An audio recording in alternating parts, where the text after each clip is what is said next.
नमस्कार दोस्तों, स्वागत है आपका हमारे चैनल दिव्य स्टोरीज में।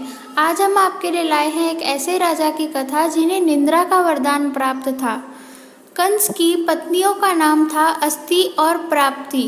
जब श्री कृष्ण ने कंस का वध कर दिया तो उन्होंने ये समाचार अपने पिता जरासंध को दिया और जरासंध ने भगवान कृष्ण से प्रतिशोध लेने के लिए उन पर 17 बार आक्रमण किया, पर वह भगवान को पराजित ना कर सका। तब उसे काल यवन का विचार आया। काल यवन को भगवान शिव से वरदान मिला हुआ था कि उसे कोई भी यदुवंशी हरा नहीं सकता। जरासंध ने 18वीं बार आक्रमण किया और इस बार वह कालयवन के साथ आया था। भगवान कृष्ण ने जब उसे युद्ध में देखा तो विचार किया कि इसे तो मैं भी नहीं हरा सकता, क्योंकि भगवान शिव ने इसे वरदान दिया है। दुविधा ये थी कि अगर भगवान कृष्ण काल यवन को मथुरा वासियों से दूर ले जाते तो जरासंध उन पर आक्रमण कर देता। इसलिए पहले उन्होंने मथुरा वासियों की सुरक्षा के लिए समुद्र के बीच द्वारका का निर्माण किया और सभी यदुवंशियों को द्वारकापुरी में बसा दिया।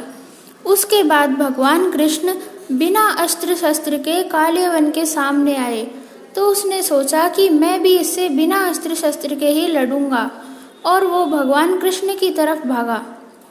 भगवान कृष्ण उसकी तरफ न आकर दूसरी दिशा में भागने लगे और काल यवन उनके पीछे भागने लगा।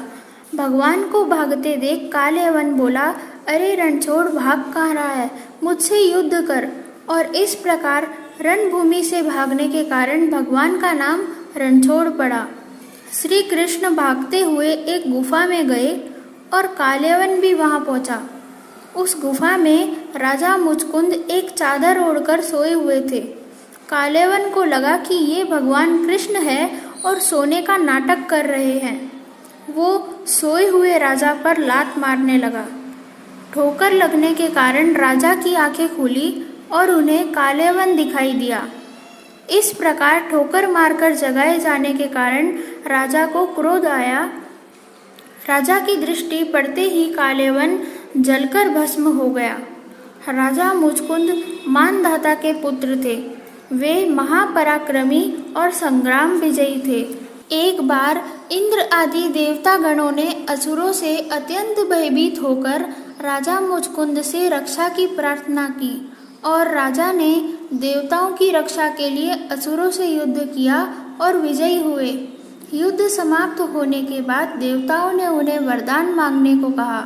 राजा बोले, मैं अब अपने परिवार के बीच जाना चाहता हूँ, उनसे मिले बहुत समय हो गया है।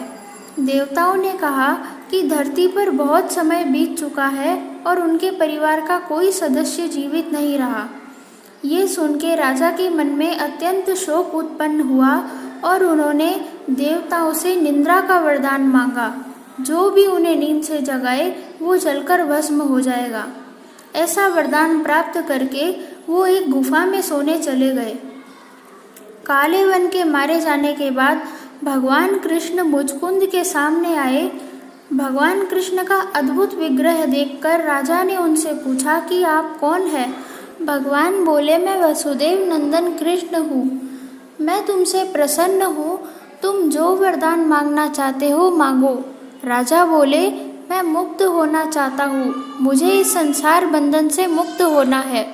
भगवान कृष्ण ने कहा कि तुम्हारे कुछ पाप अभी शेष है, इसलिए अगले जन्म में तुम एक ब्राह्मण कुल में जन्म लोगे और मेरी भक्ति करके इस संसार बंधन से मुक्ति पालोगे। वही राजा मुचकुंद अगले जन्म में नरसिंह मेहता बने और भगवान कृष्ण की भक्ति करके परम गति को प्राप्त किया। दोस्तों, ऐसी ही रोचक कहानियाँ सुनने के लिए हमारे चैनल को सब्सक्राइब करें। धन्यवाद।